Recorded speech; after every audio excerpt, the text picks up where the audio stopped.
Positive और negative एडजर्शन क्या था लास्ट में कल जो है कल बताया तो वहां पर एडजर्शन उसमें डिफरेंस बताए थे। अब पॉजिटिव और निगेटिव एडजर्शन क्या होता है पहले समझें। वास्तव में एडजर्शन है यह सॉर्प्शन है। सॉर्प्शन का मतलब एडजर्शन भी होता है एब्जॉर्प्शन भी होता है। अगर इस किसी सरफेस पर आकर मोलेकुल एडजॉर्ब हो, ऊपर ज्यादा एडजॉर्ब हो जाए भीतर कम घुसे तो इसको पॉजिटिव कहेंगे। और भीतर ही ज्यादा घुस जाए ऊपर कम रहे तो इसको हम लोग कहते हैं नेगेटिव डेविएशन।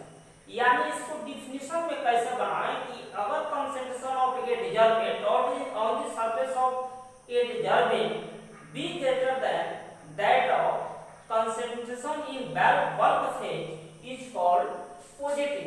यानी बाहर वाला पर जो है एडजॉर्बेंट जो आते हैं उसका कंसंट्रेशन बढ़ जाए भीतर वाले घुसने वाले की अपेक्षा तो उसको हम लोग कहते हैं पॉजिटिव एडजॉर्प्शन। जैसे एग्जांपल में कंसंट्रेटेड KCl ले लिया जाए और चारकोल के साथ एक्टिवेटेड चारकोल के साथ सेक कर दिया जाए तो पॉजिटिव रेडिएशन शो करता है। इसका मतलब कि ऊपर ज्यादा सड़ते हैं अंदर कम घुसते हैं। तो इसको डिफिनेशन में लिख देते हैं कि if the concentration of adsorbent माने एडजॉर्बेंट माने आकर जो उस पर सोखता है उस adsorbent at the solid surface be greater than that of concentration of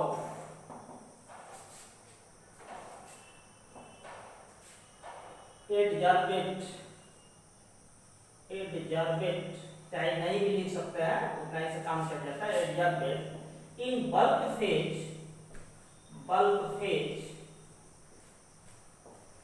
is called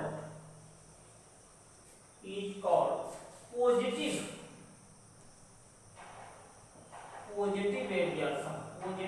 adsorption.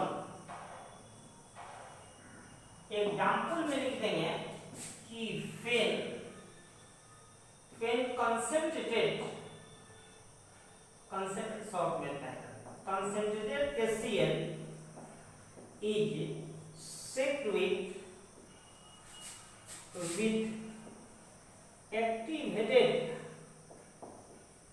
activated charcoal, then it shows positive adsorption। दूसरा है negative adsorption.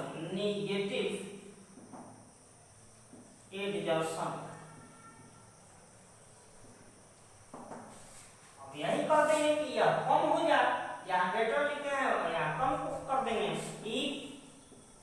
if the concentration of adsorbent at the solid surface इसी को adsorbent भी कह सकते हैं, लिख दे रहे हैं। यह एडजॉर्बेंट कहलाता है एडजॉर्बेंट भी कह सकते थे। Adsorbent be less than that of concentration in bulk phase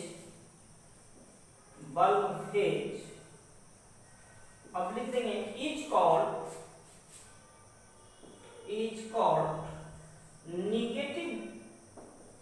negative short में लिख दिया निगेटिव एडजॉर्प्शन। निगेटिव समझ लेंगे क्योंकि जगह यहाँ कम था। एग्जाम्पल लिख दिए फिर dilute KCl is set with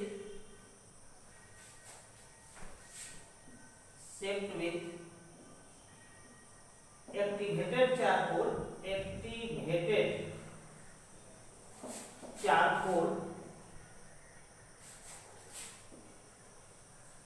then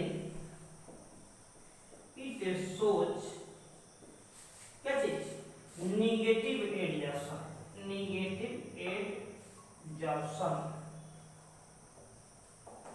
यह एडिशन जान गए तो एडिशन किस थ्योरी से होता है इसको भी थोड़ा देख ले। क्वेश्चन यहीं पर लिख दे जगह है ही give the theory of addition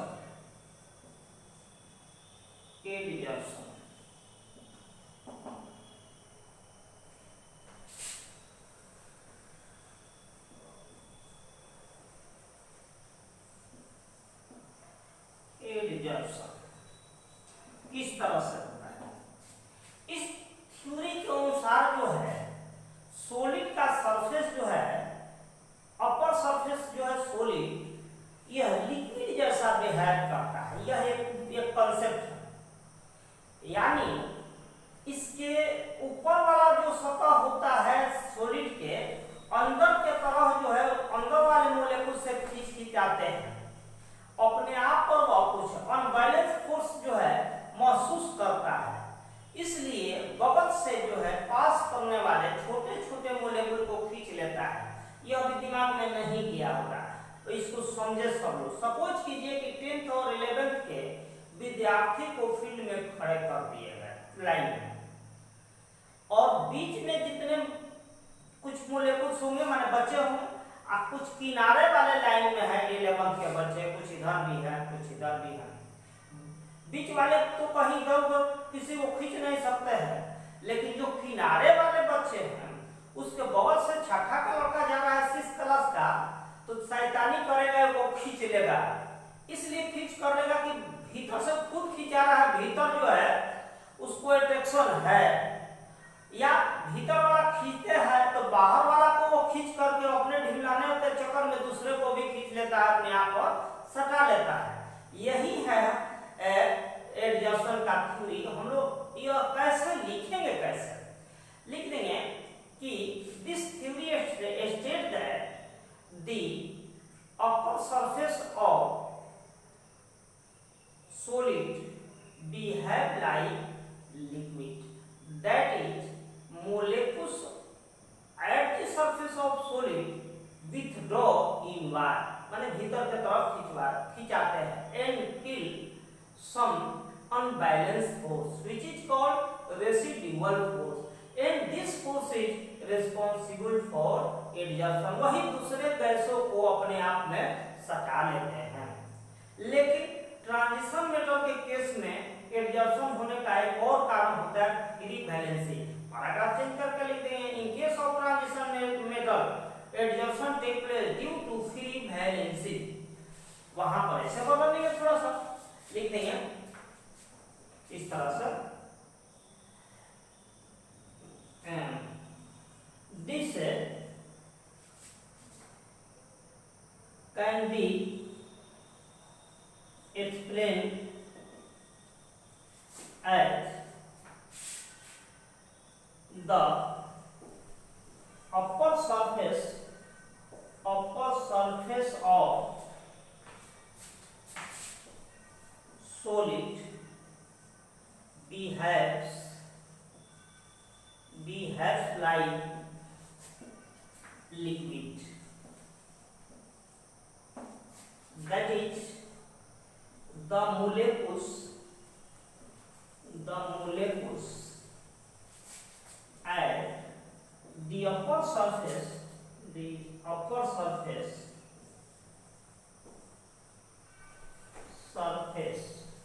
of solid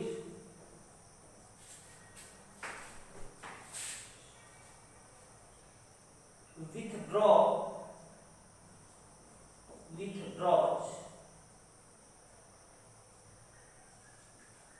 inward भीतर की तरफ खिंचाते हैं which is called residual force।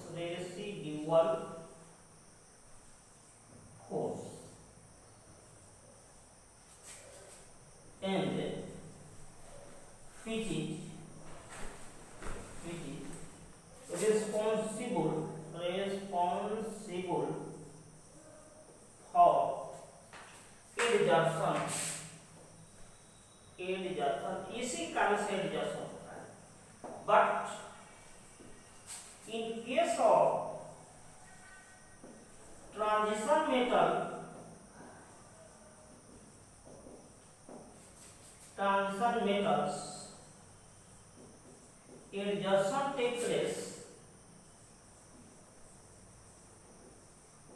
take place due to free valencies हो गया। तो यह थ्योरी ऑफ एडजर्सन हो गया। उसके बाद हम लोग देखें कि यार एडजर्सन जो है एक्सोथर्मिक प्रोसेस है, कैसे मिटाकर बताते हैं।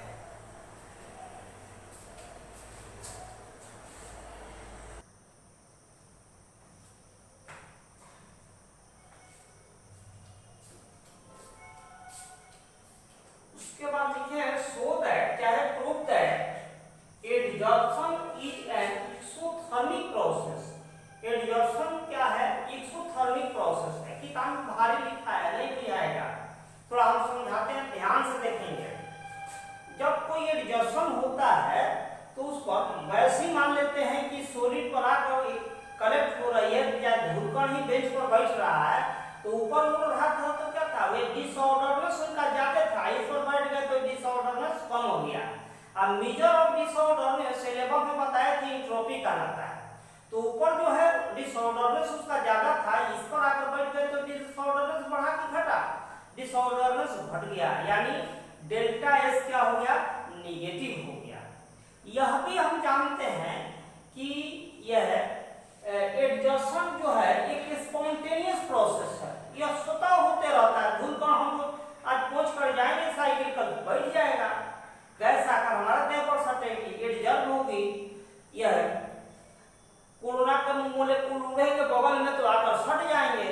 तो इस तरह से यह स्पॉन्टेनियस प्रोसेस के लिए उसी लेवल में बताए थे, गिव्स फ्री एनर्जी जो है निगेटिव होता है। तब हम इसको थोड़ा आगे बढ़ा रहे हैं, भाषा लेकर इसको तब साबित करते देखेंगे। फिर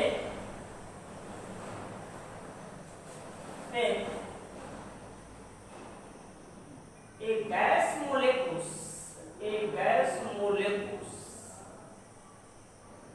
बहुत है, मोलेकुल एडजर्ट on a solid surface, चाहे लिक्विड भी हो सकता है, solid surface ही हम लोग पढ़ना है, solid surface, then disorderness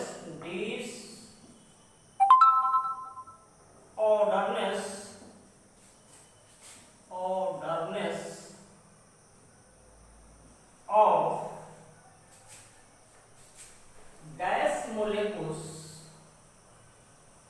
gas molecules decreases, कम होगा, क्योंकि आगे बढ़ गया तो उतना डिसऑर्डरनेस नहीं होंगे।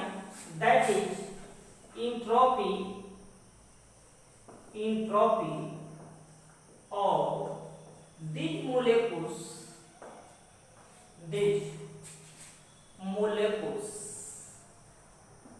decreases, यानी उसका एंट्रोपी डिक्रीज कर गया। फिर थोड़ा बढ़ा दें, that is delta S equal to negative हो गया। But we also know that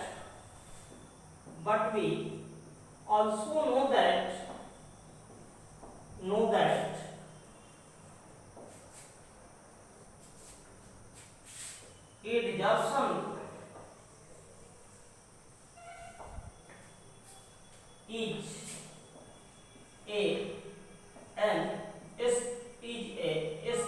is a spontaneous process।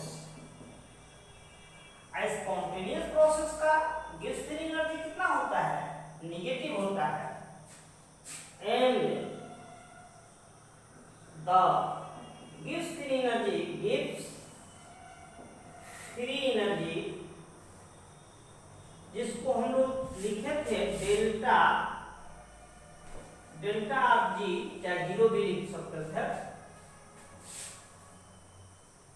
Is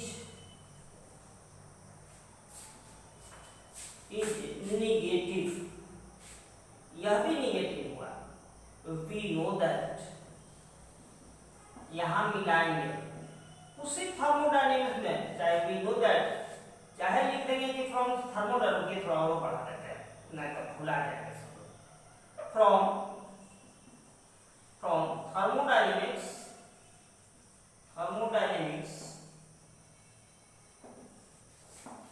we know that, 11 पे पढ़े हुए हैं।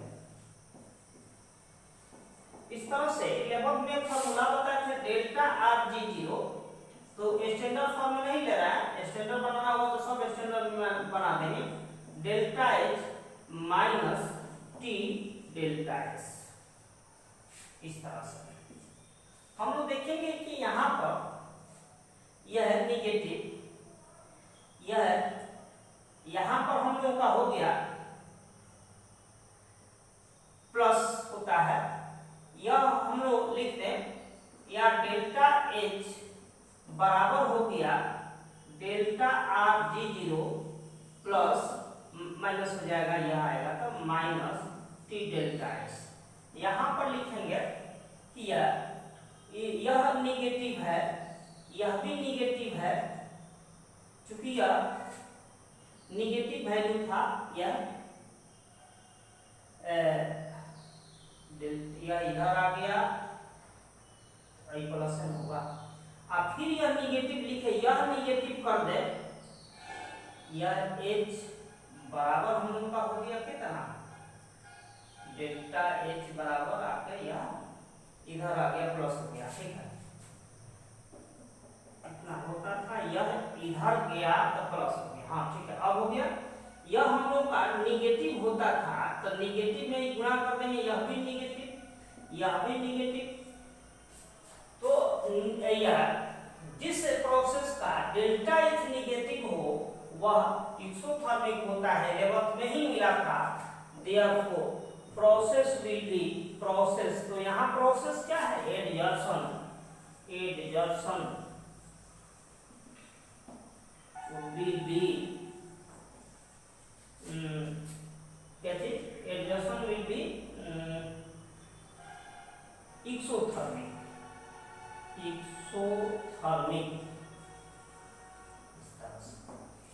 तो इसके बाद हम लोग फिजिकल और केमिकल